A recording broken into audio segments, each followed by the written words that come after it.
Welcome to the remarkable Lake of the Woods.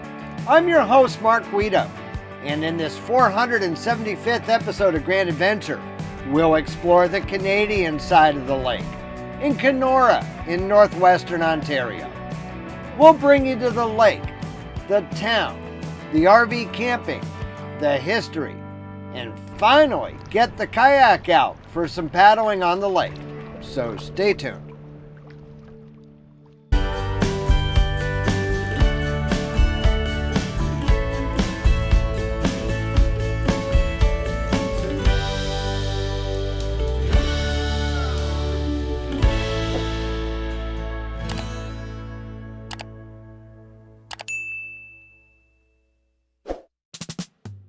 To understand Lake of the Woods, you have to look at the numbers, and a map helps too.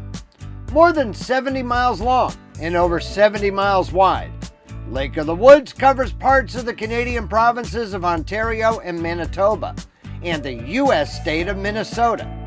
Over 14,500 islands, mainly on the Canadian side, contribute to a remarkable 65,000 miles of shoreline, greater than that of Lake Superior.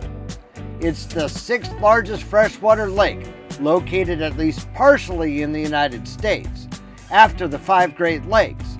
And with a surface area over 1,700 square miles, it's the 35th largest lake in the world. A popular fishing destination, the lake is home to walleye, northern pike, perch, crappie, panfish, smallmouth and largemouth bass, lake trout, lake sturgeon, and muskie. In arriving at Lake of the Woods, we've now left the Canadian prairie behind and crossed onto the beautiful Canadian Shield, marked by countless lakes and ponds, thick forests, and exposed bedrock in many areas. I'll confess that I expected this section of our 2026 travels would be a personal highlight of this season for me.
Kenora is the largest city situated on the Lake of the Woods on either side of the border, with roughly 15,000 residents, although the population balloons in the spring and summer to almost double that when summer residents move in. It's Canada's primary gateway to the lake. The town's original name, Rat Portage, had its origin in an Ojibwe name, which roughly translated means portage to the country of the muskrats. A shortened and somewhat corrupted version, Rat Portage, was adopted by the Hudson's Bay Company in naming their post, then located on Old Fort Island over there on the Winnipeg River. When the post was moved to the mainland and a town grew up around it, the name Rat Portage was assumed by the community. The town of Rat Portage was renamed in 1905 by using the first two letters of its name and those of the neighboring towns of Keewatin and Norman to form the present-day city of Kenora. A French fur trapper was the first known European to set eyes on Lake of the Woods in 1688, and he established a trading post, Fort St. Charles, to the south of present-day Kenora, just across the current U.S.-Canada border in 1732. It remained the most northwesterly settlement of New France until 1763, when it was lost to Britain in the 7 Years' War. In 1836, the Hudson's Bay Company established the post on Old Fort Island, and in 1861, the company opened a post on the mainland at Kenora's current location. Gold was first discovered in the area in 1850, and by 1893, 20 mines were operating within 15 miles of Rat Portage. The first Canadian transcontinental train passed through in 1886 on the Canadian Pacific Railway.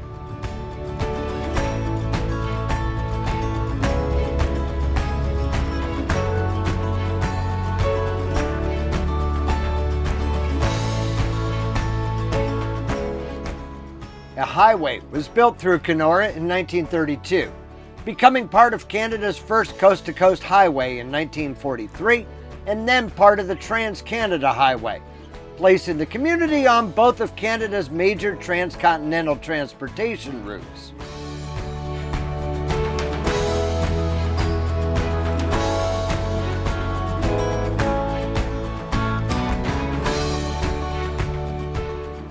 During the Prohibition era in the United States, the Lake of the Woods served as an obvious smuggling route for alcohol. The Stanley Cup was won by the Kenora Thistles hockey team in 1907, making Kenora the smallest town to have won a major North American sports title. As the logging industry declined in the second half of the 20th century, and the last log boom was towed into Kenora in 1985, tourism and recreation have since supplanted logging as the town's primary economic driver. The seaplane base here is the gateway to the vast remote northern lakes. Kenora is the seat of Ontario's Kenora district, covering a land area roughly the size of Sweden or California that stretches all the way north to Hudson Bay, nearly to the Arctic Circle. There's virtually nothing north of here except forest, countless lakes, muskeg, isolated native communities, and the ice roads. Are there any other fans of the History Channel program Ice Road Truckers out there? While we were nearby Winnipeg during our last episode, we found the former home of Polar Industries, from which Ice Road Truckers departed with their loads bound for the remote communities north of Kenora.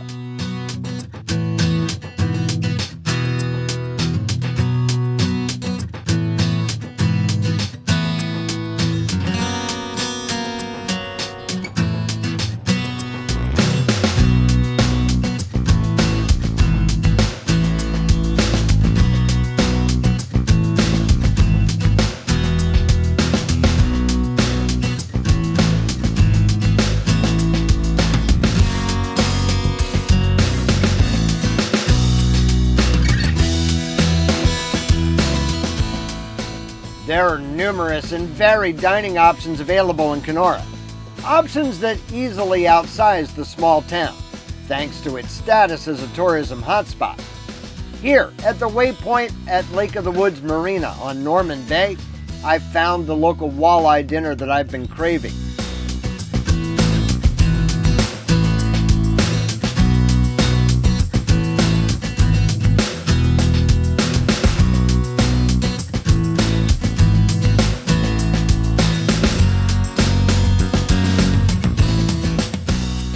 Kenora's own excellent Lake of the Woods Brewing Company maintains a large tap room right on 2nd Street in the town's former firehouse. The weather today isn't conducive to enjoying their broad streetside patio, so we'll dine inside at the bar instead. The garage doors of the old firehouse have been replaced by glass-paneled overhead doors that are open during good weather. And the old fireman's pole is still standing. Their wood-fired pizzas are exceptional.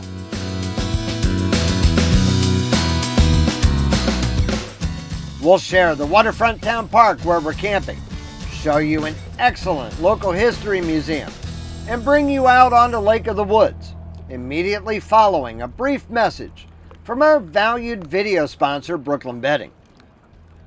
Improve your sleep while camping with a new RV mattress from our video sponsor, Brooklyn Bedding. They offer 4 different mattress constructions in 21 different sizes, depending on preference and price point. Everything from standard queen to all of those funky, odd RV sizes. Brooklyn Bedding manufactures all of its mattresses right at their factory in Arizona. And RVmattress.com ships them right to your door for free, all rolled up and compressed in a vacuum seal. Just cut the wrap to unroll the mattress onto your bed, then cut the vacuum seal. For our mattress, Brooklyn Bedding starts with a layer of high-density foam for a supportive base. Just above the base, an 8-inch core of over 1,000 individually encased coils provides the essential support. Immediately above the coils is a 1-inch layer of memory foam and 2-inch layer of hyper-elastic TitanFlex foam. Finally, at the very top is a 1.5-inch layer of antimicrobial CopperFlex foam with TitanCool, which is designed to maintain an ideal sleep body temperature of 88 degrees. Every RV mattress from Brooklyn Bedding comes with a limited lifetime warranty and a 120-night sleep trial. Visit RVmattress.com/grandadventure and use code GRANDADVENTURE to get a full 30% off your entire order.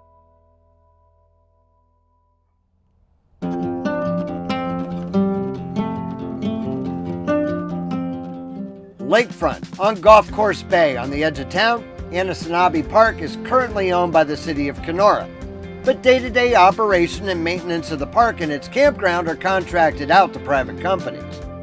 I say currently because park ownership is the subject of an active legal dispute with 3 local First Nations that have filed a joint land claim against the city and federal governments. They're seeking to reclaim the land, arguing that it was wrongfully sold to the municipality in 1959 without their consultation or consent. The Anicinabe Park Campground is currently operated by Dewar Dynamics, a private contractor led by Gary Dewar and Heather Campbell Dewar. The campground features 81 campsites, including both tent and RV sites, with varying services at each site. Our 30-amp water and electric site here costs $47.50 Canadian per night, or less than $35 per day US at today's exchange rate. We also paid a $3.65 US site lock fee when making our reservation to ensure Starlink availability. Each site includes a gravel pad, picnic table, and a dedicated fire pit with cooking grate. The campground contains a mix of towering trees and open landscapes. Park guests also have access to a large public sandy beach, a protected swimming area, and a double-wide boat launch with courtesy berths.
Don't try this at home, and definitely not when you've been drinking.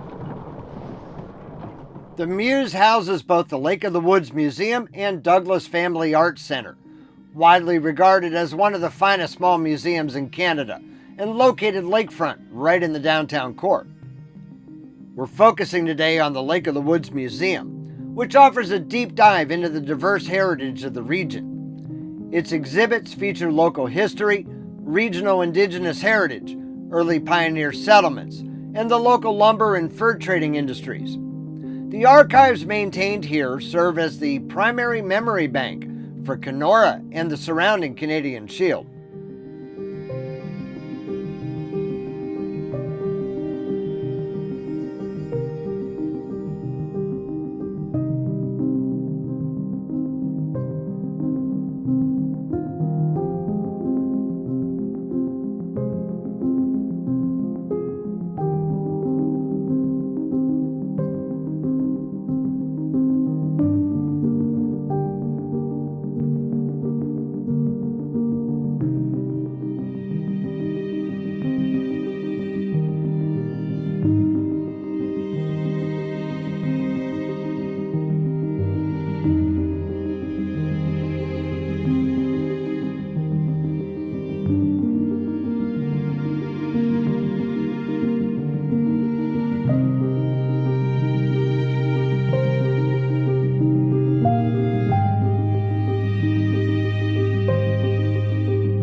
You may purchase separate admission for either the museum or the art center for $7 Canadian each, or around $5 US.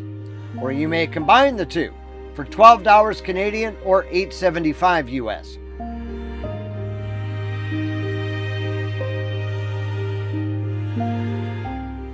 It's finally time to bring you kayaking on the lake, right after a quick ad break to pay the bills. So stay tuned.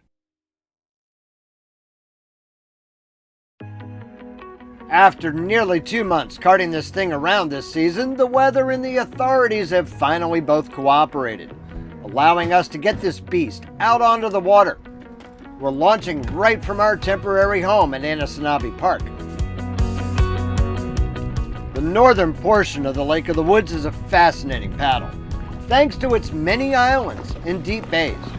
Nearly every island near Kenora has some sort of habitation on it, ranging from rustic summer cottages to elaborate island homes with expansive boathouses.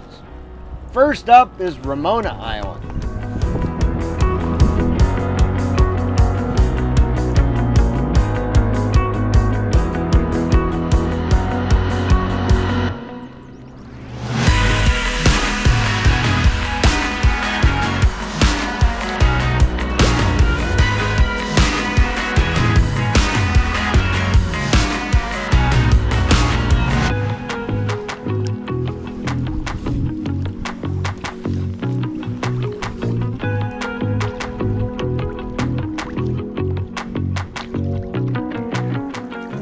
That's downtown Kenora dead ahead, with the Muse lining the lakefront across the bay.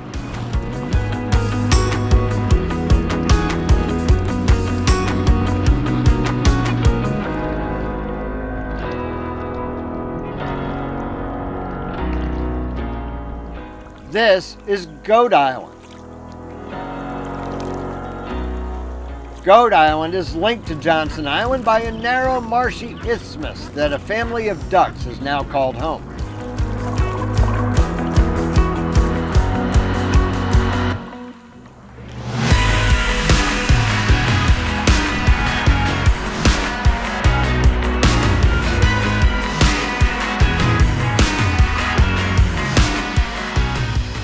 Devil's Gap is a narrow channel separating Treaty Island from the mainland.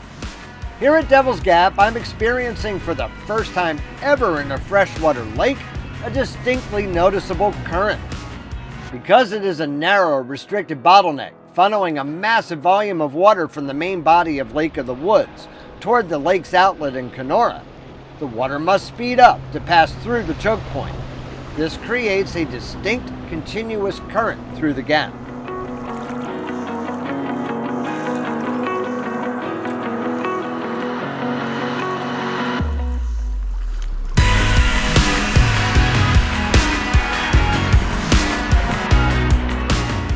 Next up, Kenneth Island.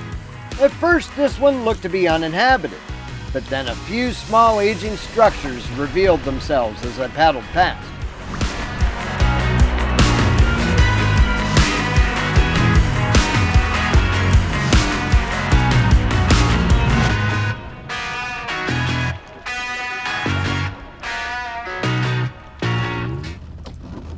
I've got to say, that sure felt good.